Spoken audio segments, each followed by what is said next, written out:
Good afternoon po. Ito po yung code ko sa my simple website na ginawa ko po. Dito naglagay po ako ng nav. Ito po yung properties ng navigation. Nav. Ito po. And naglagay po ako dito ng div plus para sa page 1. Ito po. Page 1, page 2. And page 3. Ito po yung container nung page 1, page 2, and page 3.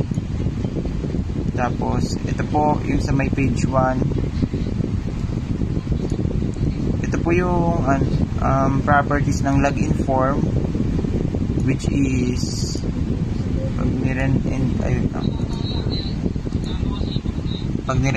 ito po siya. So may login form. And then naman po yung properties ng page 3.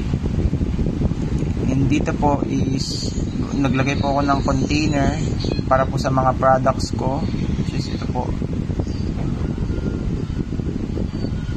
And ito po yung container ng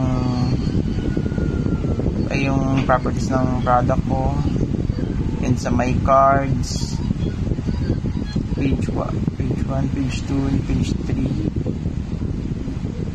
Tapos container po ng products ko po. Ayun lang po. Bali ito po yung gawa ko. Ayun lang. Mali.